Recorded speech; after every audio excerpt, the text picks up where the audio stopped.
Hi, I'm Brice. This is the Chief Architect Forum, and today my two guests are Dan Swanson, the series editor from CRC for the Cybersecurity series, and Patrick Hayes, who recently published Integrated Assurance, Unified Risk Strategy. And we're going to be talking about a whole bunch of contemporary topics. Gentlemen, what I wanted to start with was talking about your book adventure, and maybe Dan, I can get you to talk a little bit to the series of books that CRC is publishing and get more people interested in what's actually happening with the books these days. Where's the interest? Well, thanks, Brice. I've been doing this about 10 years now. Started as a hobby. The series is focused on security, audit, and leadership, with risk and privacy being sort of the five legs. And I think resiliency is kind of the overall theme that we're currently looking at. We published about 100 books over the course of time, and it's really picking up in the last couple of years. There's just so much challenge out there on the architecture side, on the system side, on integration side, assurance, and Patrick's done one, and he's working on another one already. Holy, that's awesome, Patrick. Yeah, I mean, I was talking to another author just last week, and they said, you got the itch, right? So when you start developing content, the content doesn't stop flowing. Yeah. Cool. Excellent. And Patrick, you've done Integrated Assurance. Tell us a little bit about your journey in the book. And one of the things that really struck me when I was reading that, and with my own book, Digital Momentum, was this idea that you talked about were the 10 things that you experienced. And a lot of those things, and I'm kind of feeling this, is even before the book is published, there's a lot of benefits. So tell us about the journey. Yeah, so first of all, I never thought I would actually write the book. I always wanted to write the book. Dan knows I always wanted to write the book. But, actually getting, setting aside the time and focusing on the book brought a lot of clarity. Brought a lot of clarity to things that I've been doing for the last 15 or 20 years. And what was interesting is as I was going through the process with my advisors and folks that were supporting me in my writing journey, is there started to become more questions than I'd ever imagined about the content of the book, right? And so as I started sharing components and snippets of it, I was getting challenges on certain things, like why would you choose the term assurance? And assurance seems to be so much more like an accounting term versus a cybersecurity term. And I said, well, it's a risk term, right? And so we talked a lot about risk. And so what ended up happening is I discovered that I wasn't writing a cybersecurity integration of, one ops team with another ops team to work together. I actually wrote a risk book at the end of the day, right? How to translate into business language, how to talk to executives, how to measure impact in a successful way. And so there's a lot of things I didn't expect to come from that writing journey. Yeah. I'm just to share, experiencing the same thing with Digital Momentum is there's a lot of interest in the ideas, and I'm thinking most important, it helps me focus my thoughts, or having gone through it in detail. And one of the areas that I think we're all looking at is this resilience, right? Yes. And I think we're going through a change right now in the industry. I think it's pretty evident.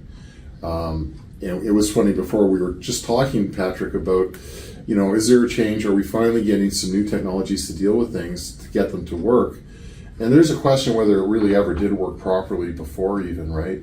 And I think when we look at these resilient architectures going forward, it's a huge change. Dan, what are you seeing out there right now? It just seems like the amount of material coming out in this area is huge. Yeah, it's really exploding, and it's not just the books, right? Like there's the papers and the articles and the podcasts and the webcasts, and it's all trying to bring it to the fore. What the series started as more a leadership, program leadership, cybersecurity leadership, audit leadership. And over the last 5 years, probably we've probably published 50 cyber books across the waterfront. And in the current year and into the new year, and the books take a year and a half to get to the street. A lot of it now is on integration, and the resiliency side is working with your vendors, working with your systems, working with your suppliers, and getting that integration down from an architecture standpoint. Yeah. And I think we're finally catching up, and we're still in denial that way, because we're never catching up. But I really do think that the architecture teams are starting to tackle those integration challenges and supplier challenges. And on the book side, to reflect that, we're getting books like Risk Assurance that you did, architecture, and we've got one out in New York it's a novel about a AR startup that takes over the world and all the risk integration, and he uses a risk deficit, and so it's not technical deficit anymore, it's risk deficit, and trying to codify that, what's the level of risk, and into handshakes, and a little bit later on we talk about confidence. If you don't have confidence in your vendor, you shouldn't be using them, right? So Absolutely. That's becoming, the trust and confidence is kind of emerging as part of the solution. Dan, I find that really interesting. When I did Digital Momentum, what really got me to look at the topic was an integration perspective. So I do a lot of work with ISA Global, looking at integration architectures, where they're going, and a few things are coming out that are really clear that we need to deal with. One of them is broader ecosystems that go outside the company. Yeah. I think the second thing that comes out is, if you're trying to do governance and you're trying to monitor, let's say, nefarious actors, right? Mm-hmm. If you try to do it, wait for the breach and respond, that's going to be too slow. And you talk about this a bit, Patrick, right? Well, I do, yeah. And so as an architecture community, you mentioned this just as we were kind of warming up here, right? And you said, now we're starting to actually maybe see tools that support the journey that we've been on all along. And I said, well, I don't know if we've actually had the right tools ever. We've been just trying to make the tools we've had work, right? Yeah. So, think about it from this perspective. If your organization is very, very concerned with detection and response, why would you ever do that using SIM technology, like a security information event management system? Yeah. Because it was the tool we had at the time to bring all of the disparate security tools together, correlate the data, and deliver results that we could then action. But by the time you bring all the data together, you've through the parsing, now you're grokking, now you're bringing the correlation logic together, and the event happened 15 minutes ago, or 20 minutes ago, or an hour ago, and it really depends on the complexity of the language and the rest of it. So have we really been using the right tools all along to bring all of these different technologies together, and then have teams working from the same set of telemetry or the same set of data? And we're finally at a point in time where we have a new evolution of like XDR technology, and we have the ability with these large language models and AI to do better training of how that data is used faster, so we can be at the forefront of detection as opposed to the lagging side of detection, right? Using tools that were mostly meant for audit and reporting versus tools that were really used to bring technology together to respond faster. And really being able to stop a breach in mid-flight. I mean, if we're waiting right now for things to happen, yes, we want to go look at it, see what happened, investigate it. These things are too slow right now with technology the way it's moving. Yeah. And I think one of the biggest things is people, when they use these systems, are going to be looking to us to establish trust, right? Yes. It's more than money, its reputation is on the line. We're going to be working in ecosystems. And so I think there's a question of what's coming forward. How do we build that trust? What are you seeing there, Dan? You've got a few projects that are coming through on that one, right? Yeah, so I like one of the things on the resiliency side is real-time monitoring, right? So operational resiliency and to be truly resilient, you have to have real-time monitoring of what's happening. You can't be looking at it, a month later, 2 months later type of thing. So to get the systems and practices to be able to have that insight of what's happening in your organization and outside your organization, that's another whole nother world of a wave of architecture, design, technology, implementation, standing it up, et cetera. And that's just the typical life cycle. So that's where we're always trying to build the next solution. Awesome. And Patrick, maybe I get you to elaborate that with a little bit of a governance angle. What do we need to do from a governance point of view to build that trust? So there's on the ground, I would think, you talk a lot about the ITOM stuff, maybe just touch on that. And how do we actually build trust? How do we assure people that we're safe and we're not just giving them So the time of institutional trust is passing us by. And what I mean by institutional trust is, the average person looking at large organizations and thinking, they're doing the right things to protect my data, they're doing the right things to protect me. I think that fallacy's gone, right? Most people look at things like the large Target breach, or when Microsoft was taken down by a bad patch from CrowdStrike, or situations like that. They look at these situations and go, wow, these large companies, they have problems, right? And they have, and they expose our data, and we can't necessarily trust that our private information is going to be safe and stable.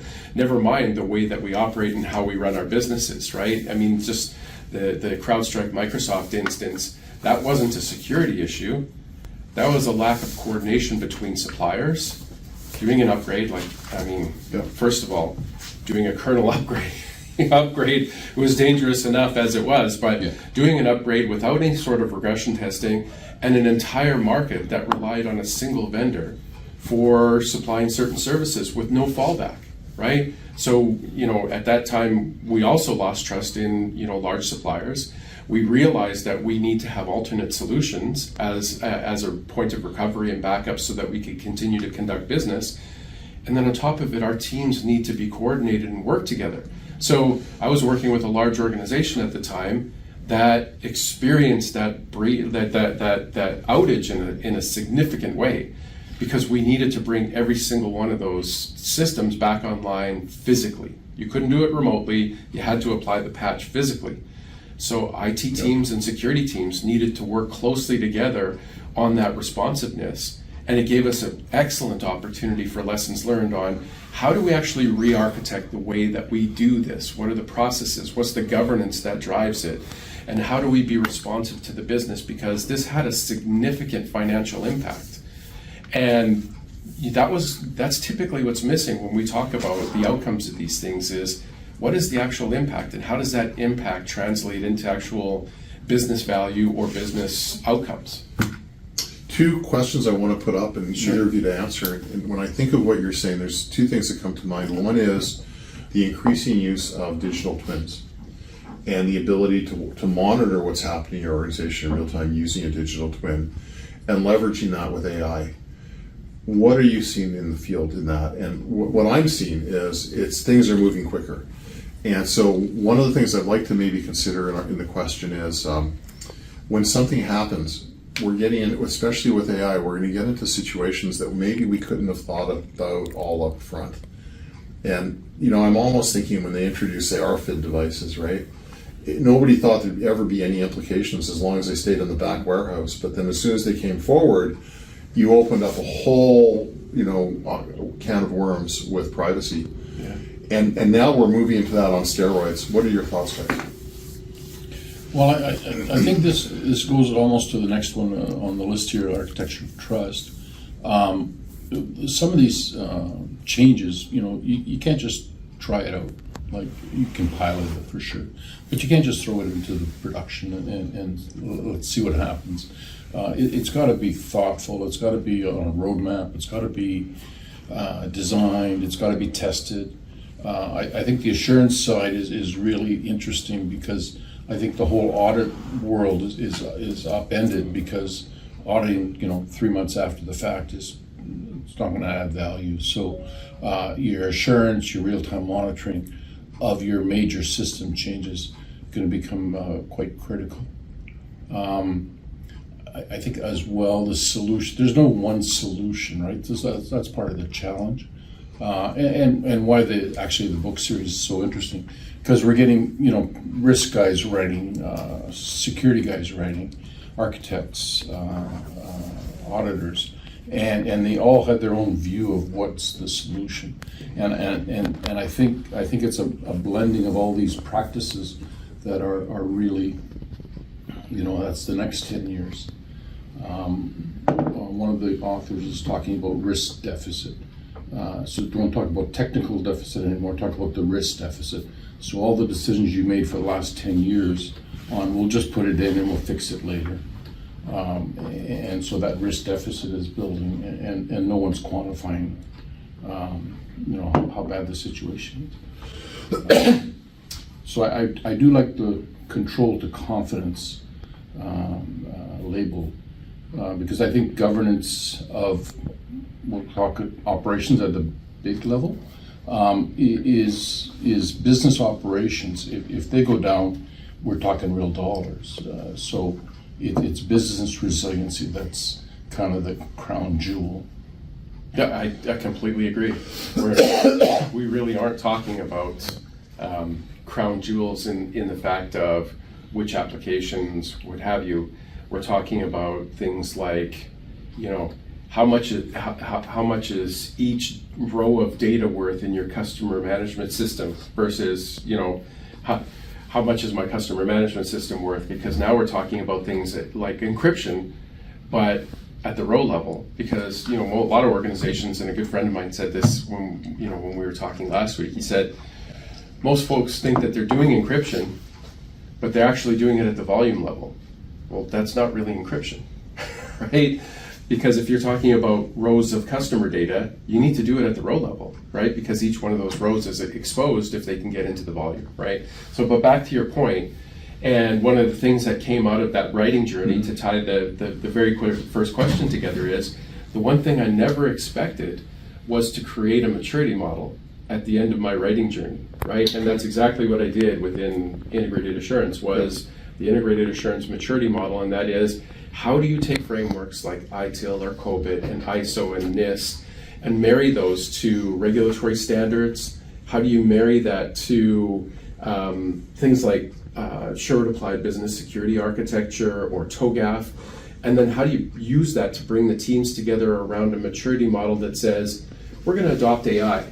And rather than marketing just using it and connecting it to their mail systems and putting all of our corporate IP into these open AI platforms, we're going to actually provide some guidelines. We're going to actually measure now to make sure that we're living within the guidelines, and we're actually going to test the models to make sure that the models are not hallucinating, that nobody has injected any kind of poisoning in there that will change the outcome of the models.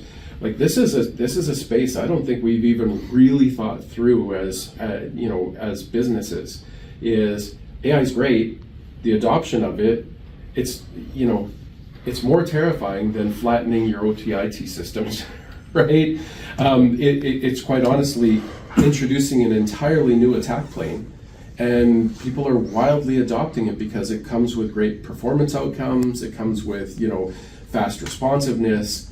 But it also comes with horrendous risk that is largely ungoverned. And to Dan's point, I was talking with that author just recently that he was mentioning, and we're in a land of AI technical debt that is going to surpass any technical debt that we've seen in the past, because we've adopted it so haphazardly in many organizations without any kind of architecture guidance, without any kind of governance that has set the structure and allowed us to do things like backward testing or in-flight testing. Forget about secure software development. Nobody wants to do that.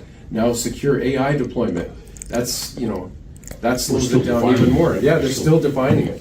One of the things, and you brought this out, is one of the things I talk about, and I love that you raised it, is the idea that technical debt, regardless of the source, there's this accumulated debt that we got, there's debt that we got from doing recent integrations and just getting things to talk, but we didn't get them to be semantically interoperable. But the big category, and I think you nailed it, is emergent debt. It's bringing in the AI that I've used in a sandbox, and now I'm going to connect this and cut corners Yep. when I do this in my enterprise with legacy systems.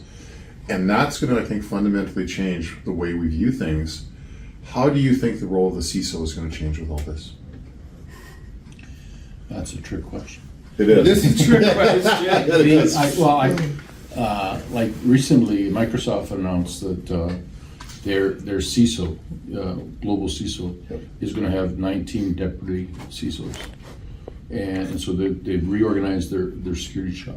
Okay. And those deputy CISOs are focused on business areas, and so I mean that's other organizations have that, but this is on steroids, where each CISO is dedicated to that business line, that business line, that business line, this subject, that subject, and it's a team of 20 basically.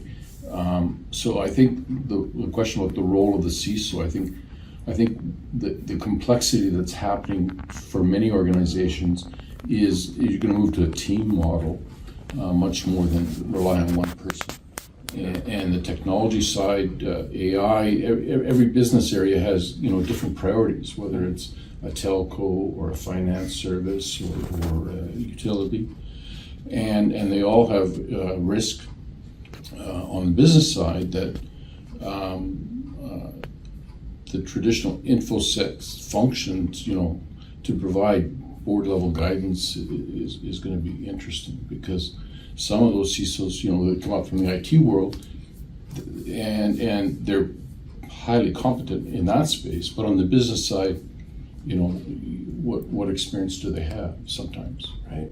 And so the level of knowledge that's required is just growing exponentially, and I'm not really big on asking AI, what the answer is, because that's it's too simplistic. And I think too, there's certainly a maturity CISO discussion. Like different levels of maturity are going to do different things. So you can't. It's not one size fits all. I do like the idea you called out, the connection to the board. How do you deal with them with all this? And I see an increasing role for digital twins, to be able to capture what's happening and explain it. But I also see that there's going to be a change from what you're saying, Dan, where I may, as a board, get more interested in defining policy and guardrails than actual behaviors, because the actual behaviors are emergent and I might not be able to follow that. Yeah. That like the whole board oversight that's been a 40-year challenge, right? Like back in 97, 98 with the Y2K and all that, what should the board oversight be on that? And they, it depends on the company, of course, but they don't want to be involved with the detail. That's management and operations. So that's a CISO or a CEO's problem, right? Not the board problem. 20 years later, 25 years later, same questions being asked with AI and all the investment in that and changing the business models. And so what's the board's role in technology investment? Because that is the business for many Yes. organizations. And so they're still debating that on what the role is. And for security, that's just a slice of the IT investment. It's an important slice for sure, but what's the business strategy and the IT strategy, and that's what the board should be worried about, among everything else. And so NACD has done some really good research and papers and guidance on board oversight. Now they're stressing on the security side, security metrics, and good to discuss, but metrics is not security, so Yeah. there is challenges ahead. Patrick, your thoughts? Wow. So There's a lot there. Like, Yeah. So first of all, having been a CISO myself, the answer varies, because the definition of what is a chief security officer in a small company is very, very different than what is a chief security officer in a large enterprise or a multinational corporation, right? Yes. So typically small companies, your chief security, dishwasher, and picker-upper of all things that are bad, right? In a large organization, you're the coordination of typically the coordination of technical risk, right? They don't. It should be beyond that: governance, risk, compliance, technical execution of it. The reality is, it's a big role, especially dependent on the size of the team that you have and the type of company you're in, right? Do you develop software? Do you have integration teams? Do you actually how big are your team as well? And how big? Yeah. And so the role's definitely the role is definitely going to evolve. I think though, and I'm just going to bring a moment of clarity here. If we think that we're going to need more time in front of the board than we've ever had before, that's going to continue to be the challenge, right? So as a CISO and as currently as a field CISO with multiple customers of mine, getting that airtime to convey risk to the board and ask for investment in the challenges, right? Because we've changed the conversation now to risk and investment, which is a great step in progress. But your 5 minutes of content, if you get to deliver it, which we usually don't, turns into 3 bullet points that somebody else delivers, and they may get through one that gets heard. And so the challenge is still penetrating the board. It's still getting your priorities or the company's priorities to the board.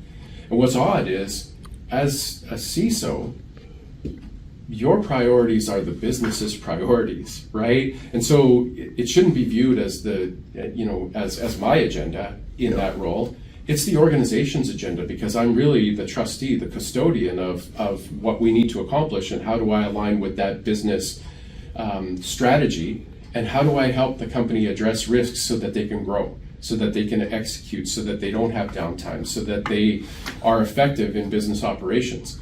And we've taken sort of an advisory type role, but we're still truly yet to show up at the board level with any level of influence or comprehensiveness. And I think that's going to continue to be the challenge, right? And that's why you're seeing rapid adoption of AI, but this kind of Wild West approach to how we govern it, right? It's like, let's do it, and let's do it fast, and let's take advantage of all the cost savings and all the other aspects of it. But let's, we have some guardrails and they're kind of light, but where's the real governance around this? And I think we're going to experience a fairly magnificent security incident related to AI that may or may not change our thinking. Just a matter of time. Right? We're on the cusp, right? It's going to happen sooner or later, and I'm thinking sooner. And because, like I said, we've created this entire new attack plane that organizations are just not prepared for. We have attackers now, like agentic AI, that can operate at a speed that a normal attacker just can't operate at anymore. Agentic AI doesn't need to pause and think and reconstruct and regather resources and what have you. It can just keep moving. The big challenge, or I guess the saving grace, and probably not the challenge, is there's no motivation, right? So when it comes down to things like exfiltration, what would be motivating AI to exfiltrate data? There's no compelling motivation. That's a human motivation, right? Yeah. And so I think we're on the verge of a changing landscape, and any CISO that's growing in a large organization needs to comprehend the fact that we're not dealing with human attackers anymore. We're not dealing with purely the same type of risk anymore. It's moving faster. I like the way you characterize that it's moving faster, and it brings two things to mind. One is, how do you, two important things I think. One is for the person that sees the company from the outside, is how do I convey confidence that I'm addressing their issues in an AI world, right? And a second point is, AI is here now, but we're going to see other systems come forward pretty soon. For instance, quantum, and all that means, opening up the networks potentially to, quantum, I don't know what the word, anti-encryption, and be able to see things, right? How do we convince, and you raise this in your book a little bit too, Patrick, it's and I'm going to put this out if this is where you're going or not, but looking at the perimeter and saying we don't have any breaches doesn't seem to be a strategy that works anymore. Did I get that right? You absolutely did, right? I think when anybody ever says the term attack surface, and I've been working in this space a really long time, Yep. they always mean outside in, right? Your attack surface is the moat around your castle, the fence around your yard, the doors on your house. What happens when you get past the door, right? If typically most organizations are like they're like a donut, hard on the outside, soft and gooey on the inside. Once you get in, right, how hard is it for you to find your way to lateral movement? I mean, it's been proven time and time again. If you get in through, a VPN connection with user credentials that you've either socially engineered or you've found your way in, your ability to laterally move within an organization becomes easier and easier. There's that internal attack surface is a moving target on any given day. So you're absolutely right. That's the direction I'm heading, because think about this, right? Cybersecurity teams talk vulnerabilities all the time. Hey, we scanned, we found these vulnerabilities. You guys need to, you folks over in IT ops need to deal with this. You need to address this. The challenge is that vulnerabilities are not the only things that can be exploited, right? How much end-of-life software is out there? How many end-of-life servers are out there? How many system configurations are misconfigured? How many cloud environments exist in your shadow IT environment? How, just what's the health of your overall IT infrastructure? I mean, as a community, security wouldn't even exist if we did processes right, if we did IT right, if we followed all our processes, if we patched systems and we had support, for end-of-life services or end-of-life systems, we wouldn't even really exist as a community. And yet you have cybersecurity people tapping on the heads of IT people going, you have vulnerabilities, it's critical, you need to patch it. And it's like, well, how soon will that vulnerability be exploited? Well, I don't know. That's the key. What's the exploitability of your internal environment? What's the exploitability of what happens when somebody gains access to your environment? That's actually the key metric. How exploitable is it, and how quickly will it be exploited, and what damage could it cause when they do exploit it? And I don't know if we're really measuring that right now in any effective manner, right? And that's when these teams need to come together, right? IT and security, they need to talk about that, because not every critical vulnerability is really a critical vulnerability. If it can be exploited in 8 minutes or less because it's in the wild, it now becomes something that's priority to the business to fix, because your unpatched Apache servers could create unending challenges for you as a business. I won't name the company, but we all know who it is when I say that, right? Yeah. And the reality is, had those teams been coordinating together, maybe we wouldn't have seen that breach as a result of those unpatched servers, right? Maybe we would have much more control in our OT environments when we're talking about what that kind of internal access and internal systems look like, right?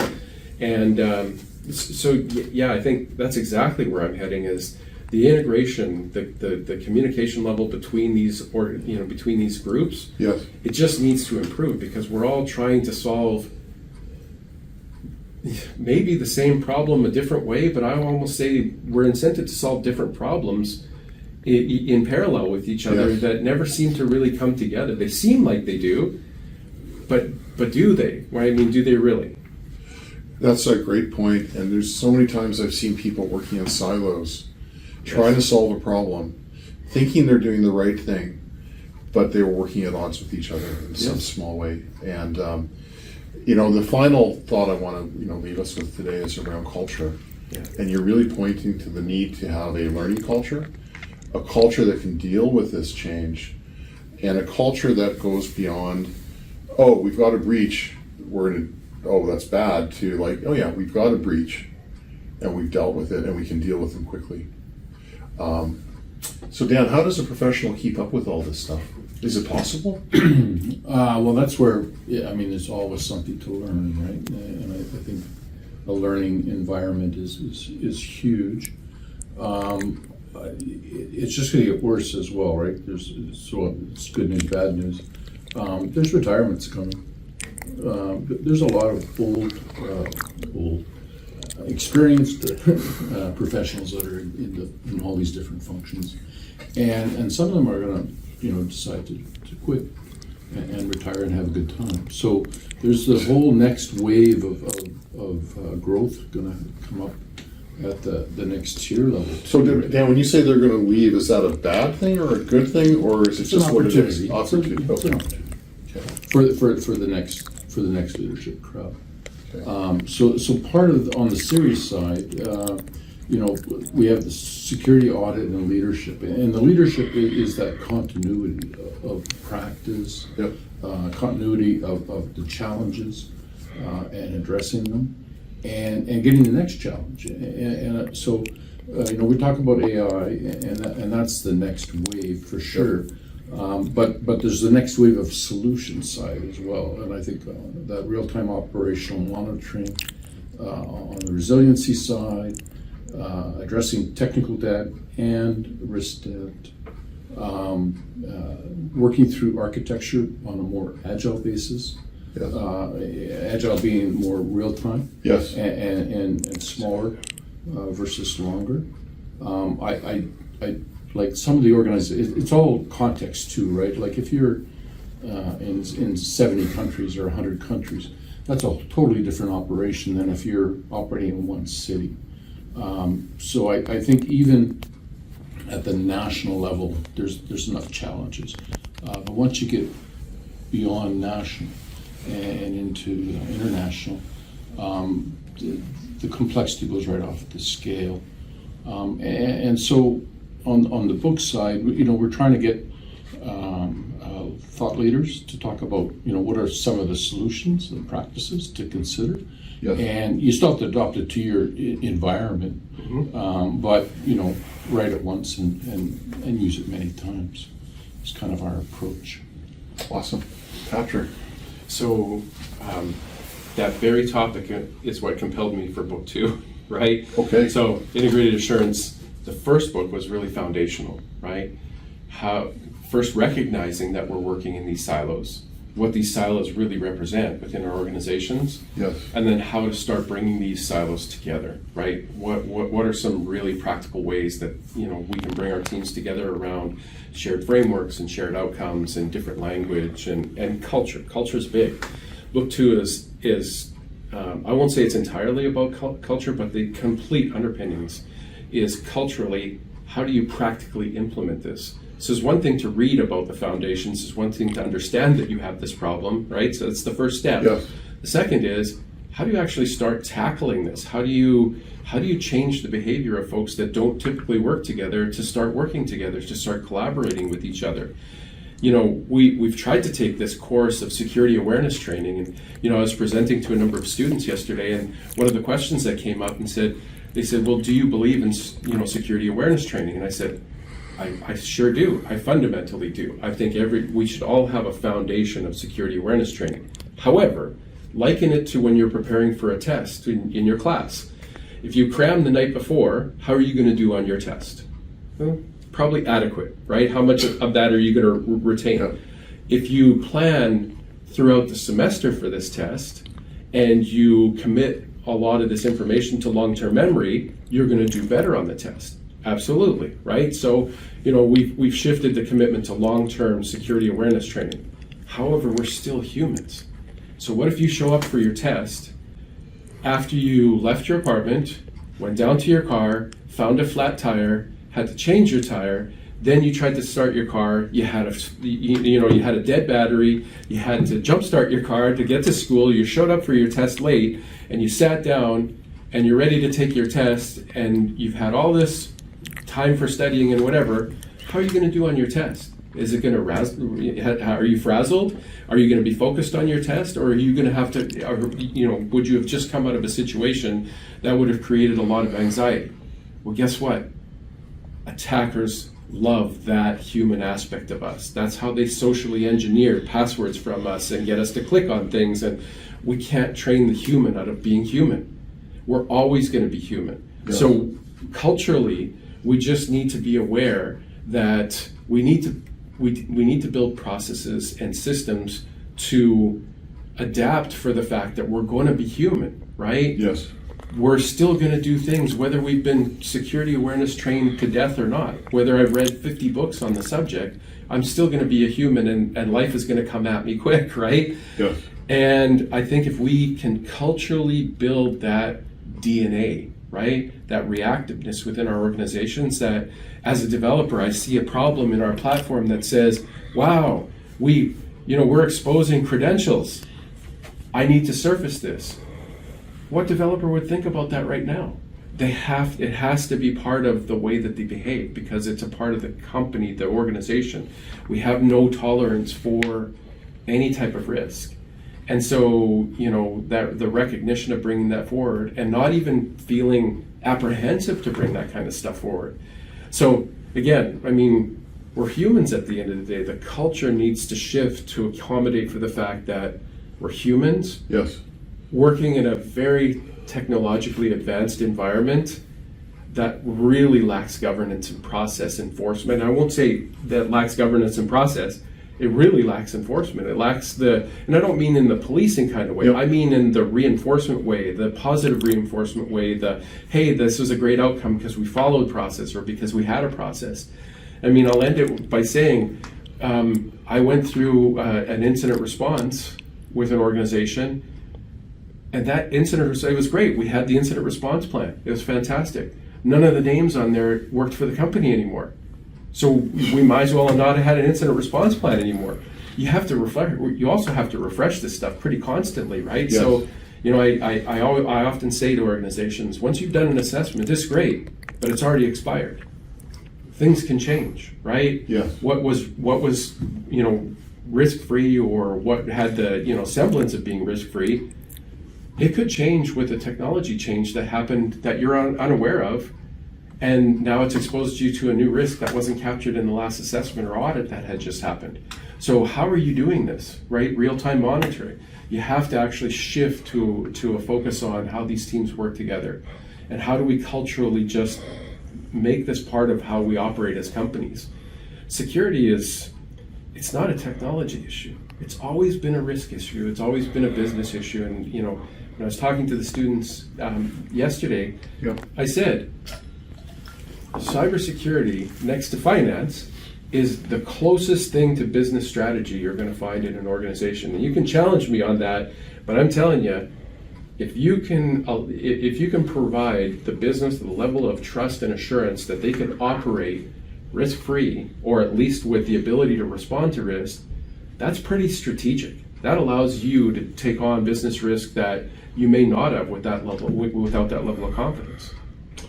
I think what you both talked to, and I think this is important, is that cultures themselves can sort of get something very much like technical debt. They can get stuck.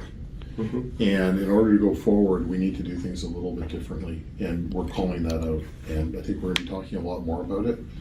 I really enjoyed our discussion today. There'll be a follow-up in the series. Patrick, thank you for joining us today. Yeah, thanks very much. Glad I could make it. Awesome, Yeah, Dan. yeah. And Thanks for organizing. thank you. And I just want to say this is really cool. This is live from Winnipeg. And so it just happened. We were all in Winnipeg today. And how often does that happen with people that are globally everywhere? So again, thanks a lot, guys. Yeah. Cheers. Thank you.